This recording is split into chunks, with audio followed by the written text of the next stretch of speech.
Reading from the American Gandhi, I wrote, "You never know which words you offer your children will move them."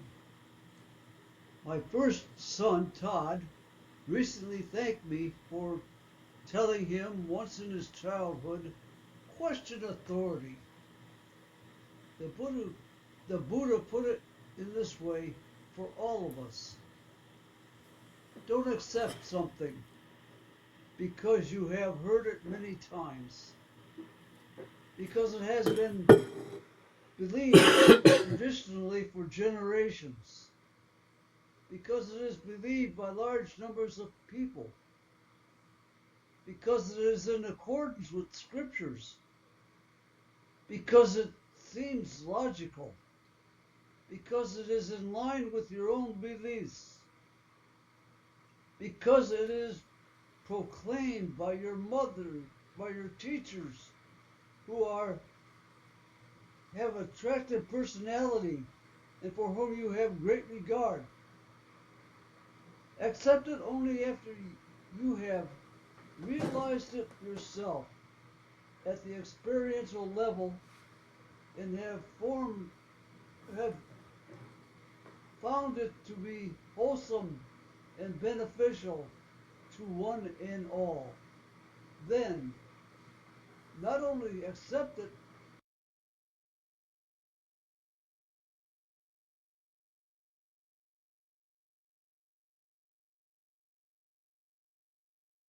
but also live up to it. I began my journey in 1937 in Cleveland, Ohio. I was raised Roman Catholic by a Catholic family. The seeds of my spirituality was a Catholic grade school and Catholic high school, along with my family. I was an altar boy starting in the second grade. The Mass in Latin I began at the foot of the altar. I said, "Ad altare Dei, Deum quidatificat juventutem meam," and continued throughout the rest of the Mass in Latin. In the fourth grade, I started thinking, should I be a priest or not? Priests were committed to celibacy, and I was flipping a coin. Should I be a priest with a vow of celibacy or not? I graduated from grade school at St. Jerome's School in Cleveland in 1952. Here is my graduating class with Monsignor Leo Hammer, who pastored St. Jerome's School. I joined the Boy Scouts and later the Explorer Scouts, which taught me self-education and direction. Self-direction. For me, this became the seeds of activism. I became the first Eagle Scout in my troop at the age of 16. An important experience in my life was attending Philmont Scout Ranch in the mountains of northern New Mexico. My first trip at the age of 13, and we traveled from Cleveland to New Mexico by train. At Philmont, we hiked 125 miles over the period of 3 weeks, from camp to camp in the mountains. We rode horses and bucking broncos and learned outdoor skills. I attended the ranch a total of 3 times at the ages of 13, 14, and 16. I attended high school at St. Ignatius in Cleveland and graduated in 1956. I majored in Latin and science, including 4 years of Latin along with physics and chemistry. Ignatius was a Jesuit-taught high school. The mission was to make thoughtful leaders, compassionate people, and lifelong learners. I still give and support Ignatius after all these years, and they still call me Reverend Bernard Meyer, which the next slides will tell you why. After graduating from St. Ignatius High School, I went to the University of Detroit, a Jesuit university, and studied engineering for 2 years. I was still flipping the coin. Should I be a priest or not a priest? Well, I flipped the coin and said, oh, why not? I left the University of Detroit and entered Borromeo Seminary at the college level, attending from 1958 to 1961, majoring in history and philosophy, a change from engineering. After graduating from Borromeo, I entered St. Mary Theological Seminary in the inner city of Cleveland. I attended from 1961 to 1965 and earned an advanced degree in theology. This completed the final steps to ordination as a Catholic priest in the Diocese of Cleveland. St. Mary's Seminary was like a monastery, but the last year prior to ordination, we taught catechism to grade school students outside the seminary. I told a young Spanish student that I was interested in visiting Mexico. She said, my dad will take you there. I ended up traveling by car from Cleveland to Mexico City with her family. We visited homes in Mexico, exposing me to a wide variety of people and families. During my last 3 years in the seminary, the Second Vatican Council started 1962 on my birthday of that year. In the seminary, we were told that the Catholic Church would never change because it was built on the scriptures and traditions, but it did change, and Vatican II opened the role of priest in the modern world. I was ordained a Catholic priest in the spring of 1965. This is my first Mass at St. Jerome's Church. Here I am led by Monsignor First, who got me into the seminary, and my mom and dad, who got me into this world, going up to the altar for my first Mass in Cleveland, Ohio. My ethnicity is German, so when I was ordained a priest in 1965, I was assigned to a German parish on the near west side of Cleveland, but the neighborhood was changing. German immigrants were moving out of the inner city, and Puerto Ricans and people from Appalachia and other places were moving in. Even though a pastor told me to take care of the young and the old people, I saw all these other people, and they were coming to church sometimes. I heard a new program called the Clergy Intern Program to train clergy to work at the root causes of human suffering. I got permission from my bishop to enroll in the program, but when the pastor of St. Stephen's heard this, he said, get burning out of here. And that was when my parish assignment of 2 years at St. Stephen's ended. The clergy intern program was composed of 15 clergy persons of various religious affiliations. Each clergy person chose a different specialty to emphasize while in the program. During the clergy intern program, I focused on racism. I worked with Catholic schools with mostly white students. In the public schools across the street, from these schools, the students were mostly black. My paper for the program was entitled Love and Hate Urban American Style as I hit the books and hit the streets. This was a time of change and turmoil in our country.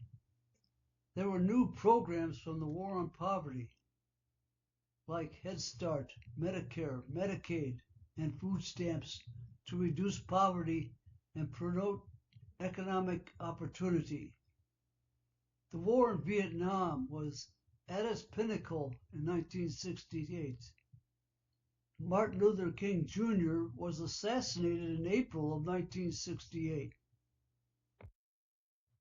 The emphasis I was acting under at that point in my life was spiritual and active. So I came at this work from a spiritual point of view and an activist point of view. Again, go to the systemic causes of injustice. Later, I learned the importance of addressing individual and communal psychology. With the two other Catholic priests in the clergy intern program, I was invited to Cuernavaca, Mexico, to a center for social change led by Ivan Illich. We met with him separately from the rest of the program, and this was like an earthquake for us. He used the meeting to shake us up by challenging us to think for ourselves and run our own lives as priests. Eric Fromm was also there, and I have studied several of his books. This was our formation in a quick way. A major action took place in Catonsville, Maryland in the spring of '68 when 9 protesters went into the draft board, took out the files from the drawers and took to the field outside and burned them with homemade napalm in protest of the Vietnam War. And then they waited for the police to be arrested. That's it.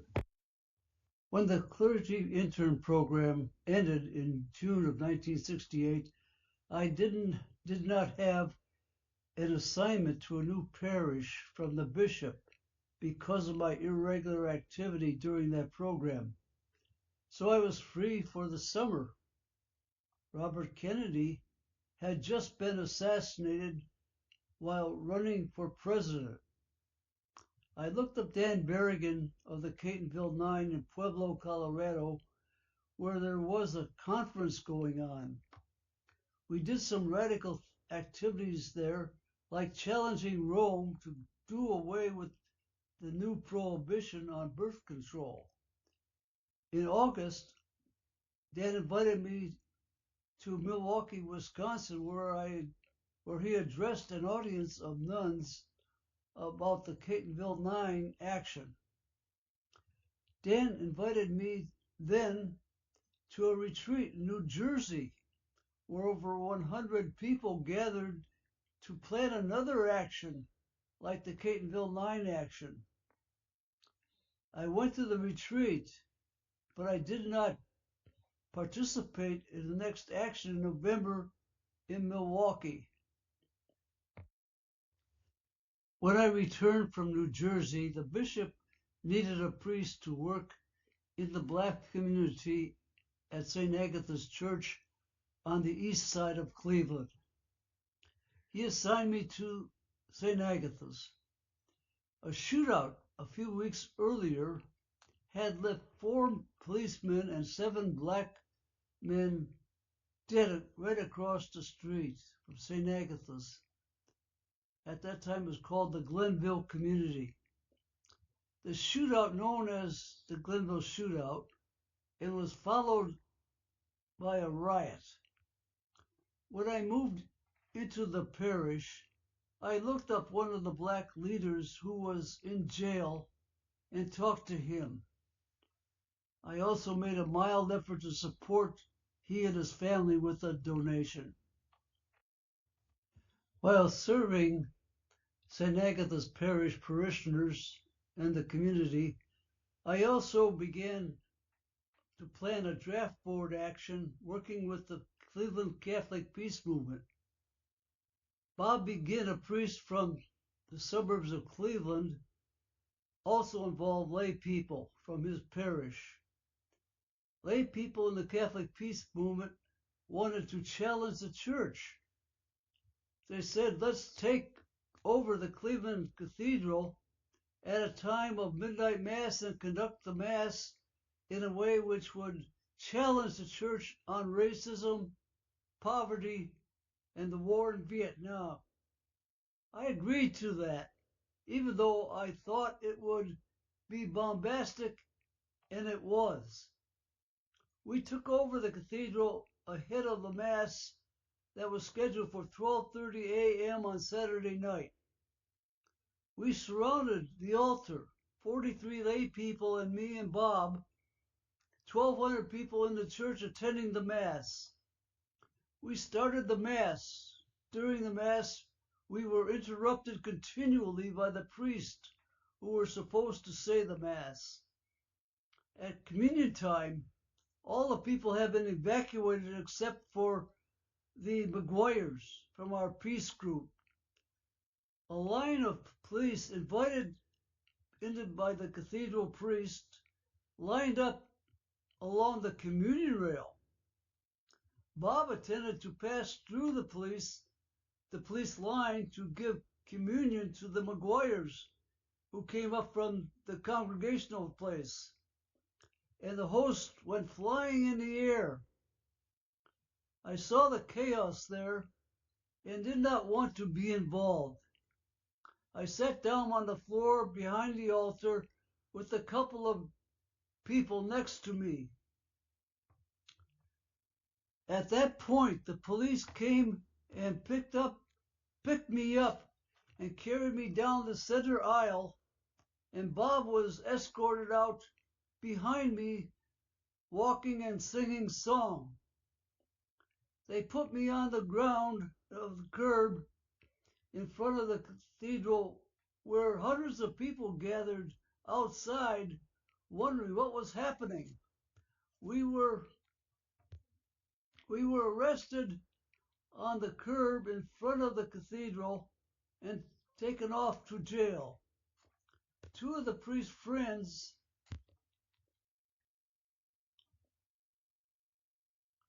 Where are we? Right here. Oh, two of the priest's friends vouched for us, so we were released from jail that morning. On Monday morning, we had to report to the courthouse where all kinds of other people were being charged. We were escorted into the prosecutor's office, leaving all the ordinary people behind. There we sat down in front of the prosecutor.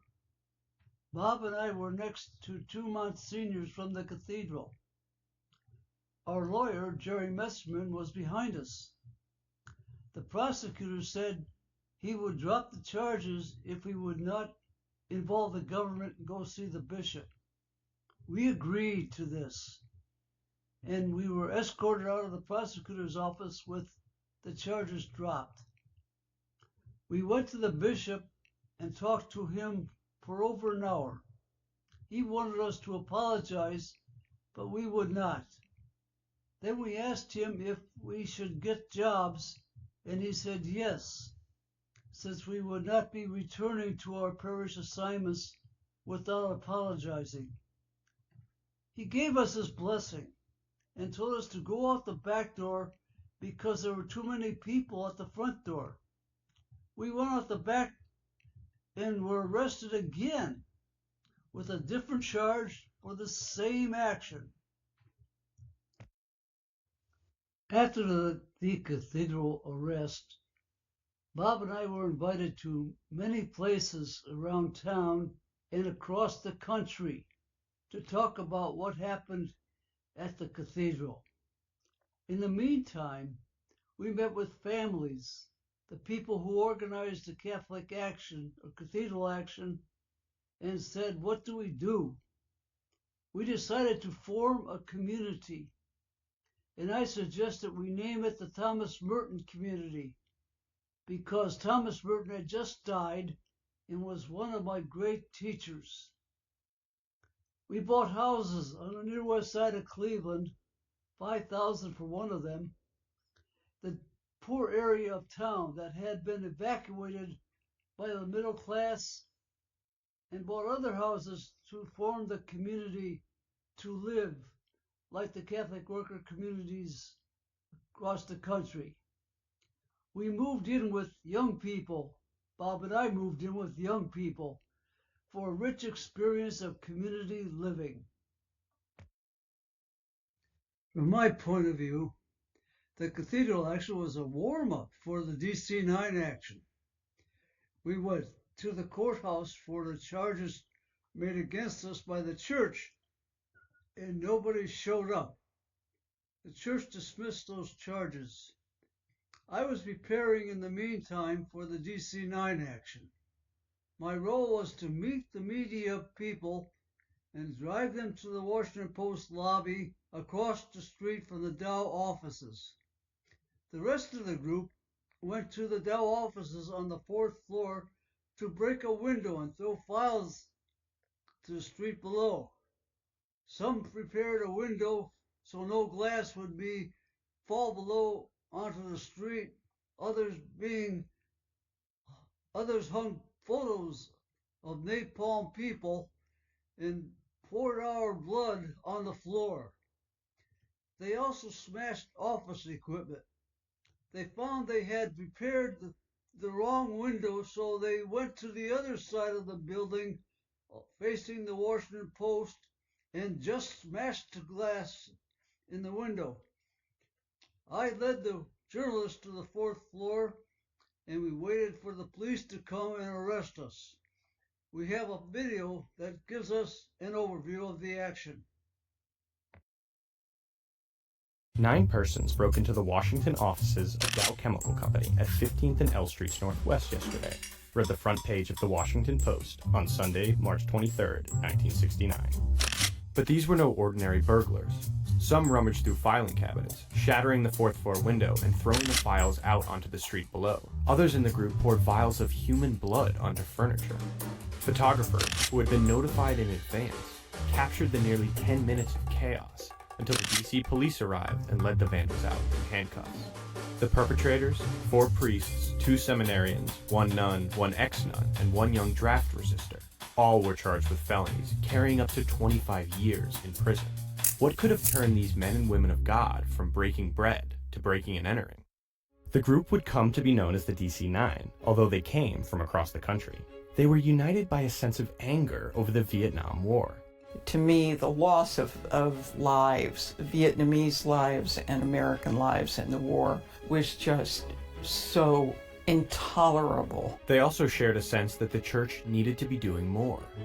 And we had no statement from bishops at all on the war. And I really was extremely embarrassed with the church not being a leader. They found a home in the Catholic Peace Movement, a loosely organized group of priests, nuns, and lay people who carried out acts of resistance against the Vietnam War. One such act was Catonsville 9, where activists broke into a draft office in Catonsville, Maryland, and burned draft cards with homemade napalm in 1968. We make our prayer in the name of that God whose name is peace, and decency, and unity, and love. Amen. The DC-9 had decided to target the producer of napalm itself. When ignited, the gel filling becomes a clinging fiery mass spreading more than a yard in diameter. It burns at approximately 1,000 degrees Fahrenheit. In use since World War II, napalm was one of the most brutal aspects of a brutal and unpopular war. From 1963 to 1973, U.S. and Allied forces dropped 388,000 tons of it throughout Vietnam, during a conflict that may have killed as many as 2 million Vietnamese civilians. Out on bail, the DC-9 published stolen documents laying out Dow Chemical's role in the American war effort, alongside an open letter to the corporations of America. We warn you, Dow Chemical Company, that we will no longer tolerate your refusal to accept responsibility for your programmed destruction of human life. They made the napalm, they made the black bags that people came home in, and they made the default against it. They were so involved in this war as a profit-making venture. Following the arrest, we went to court. The judge would not allow us to mention the war in Vietnam in the trial. So I and another defendant pled nolo contendere. We were sentenced to 3 months and 3 years probation. The other 7 went ahead with the trial, were found guilty, but later they appealed and were exonerated. I went to prison in Terre Haute, Indiana on May 6, 1970. In the week before I went to prison, large-scale protests against the Vietnam War were going on at Kent State University outside of Cleveland. Ohio Governor Rhodes called the National Guard in to end the protest. At a certain point, a contingent of National Guard was ordered to fire at the students, killing 4 and injuring seriously 9. Here we have a young woman who happened to be going through the campus looking at one of the dead students. Part of my radicalization was still dealing with not being married. At that time, the church was experiencing a rise up of priests getting married on their own. And that is what I did just before the Kent State shooting. So I was sentenced to prison and got married with the headline, "Married Meyer Excommunicated," on the front page of the Catholic newspaper. When I left prison, I visited with my probation officer, and he said, "Now you need to get another degree to get a regular job." So I earned a master's degree in urban study at Cleveland State University. That was my probation officer inspiring me. His wife also joined in my family's support by making beautiful baby clothes for my firstborn son, Todd. I worked other very interesting jobs during this period to support my family. I had 3 children in the marriage to Lenore. My first one was Todd, born in Cleveland in 1970. My second child was Amanda, born in Denver in 1976. And later Andy was born in Seattle in 1978. I moved to Seattle in 1978 to work as Director of Social Justice at Catholic Community Services for Archbishop Hunthausen. The Trident nuclear submarine base was just outside of Seattle, 21 miles away on the Hood Canal. Archbishop Hunthausen's commitment to work to abolish nuclear weapons was the reason I moved to Seattle. For example, when he talked to the student assembly at Pacific University, he called the Trident submarine base the Auschwitz of Puget Sound. I can't imagine any other bishop making that kind of a statement. From here on, in the presentation, we will show some slides without audio. There is so much more that could be said and must be said later.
Let me conclude with these comments.